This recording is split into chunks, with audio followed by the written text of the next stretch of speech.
तर ठाकरेंच्या शिवसेनेचे माजी मंत्री बबन घोलप पाटील आणि सुधाकर बडगुजर भाजपच्या पक्षप्रवेशासाठी आपल्या हजारो कार्यकर्त्यांसह मुंबईच्या दिशेने रवाना झालेत। माजी लोकसभेची उमेदवारी मिलिंद नार्वेकर यांनी कापली।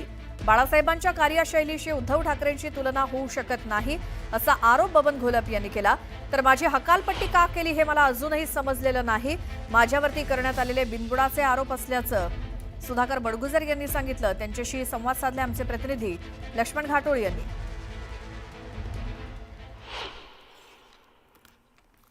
आमचे गुरुजी आहेत, गुरुस्थानी आहेत अण्णा गुरुजी, जे अण्णा गणपती मंदिराचे प्रमुख आहेत। ते मातोश्रीवर गेले होते। तिथं मातोश्रीमध्ये त्यांची बैठक झाली, त्यांचं पूजन झालं आणि त्यांनी सांगितलं की बबन घोलप सारखा उमदा कार्यकर्ता तुमच्याकडे आहे, त्याच्यावर जबाबदारी टाका।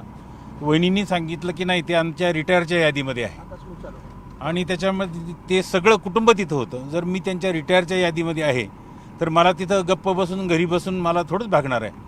मला लोकांमध्ये काम करायचं आहे, अजून माझी उमेद आहे। मग असं काय बिनसलं तुमचं ठाकरेंबरोबर, ज्या संजय राऊतांचे तुम्ही राईट हँड निकटवर्तीय मानले जात होते, त्याच राऊतांनी तुमची हकालपट्टीची घोषणा करावी? तुम्ही जो प्रश्न मला केलेला आहे तोच प्रश्न मी त्यांना केलेला आहे की माझी चूक काय आहे। मला चूक स्पष्टीकरण दिलं तर मला बरं होईल, परंतु तात्काळ त्यांनी हकालपट्टी केली। मी एका प्रेसला हजर नव्हतो, मी जळगावला गेलो होतो माझ्या कौटुंबिक प्रोग्रामसाठी आणि इकडं पाहतो तर त्यांनी लगेच तडकाफडकी हकालपट्टी केली। आमचे कार्यकर्ते सर्व संभ्रमात पडले की असं काय घडलं, असं काय झालं, अचानक पक्षाने हकालपट्टी केली। मलाही समजलेलं कोडं आहे। तुम्ही एका कार्यक्रमामध्ये ज्या ठिकाणी गिरीश महाजन होते, त्या गिरीश महाजनांनी पक्षावर टीका केली, तेव्हा तुम्ही त्यांच्या शेजारी उभे होते, असा तुम्हाला राऊतांनी मेसेज केलेला होता। तो नेमका कसा आहे, काय त्याचं उदाहरण आहे? तुम्हाला मेसेज देखील केला होता। विलास शिंदेंचा मुलीचा विवाह सोहळा होता आणि त्या सोहळ्याला सर्व मान्यवर त्या ठिकाणी आलेले होते। म्हणजे अरविंद सावंतसुद्धा होते, शिवसेनेची अनेक मंडळी होती, भारतीय जनता पार्टीचे अनेक लोक त्या ठिकाणी होते, गिरीश महाजन साहेब पण त्या ठिकाणी होते। पण तो उपस्थित असताना शुभेच्छा देण्याचा कार्यक्रम होता त्या ठिकाणी। त्यांनी शुभेच्छा दिल्यात आणि मी त्यांच्या शेजारी उभा होतो।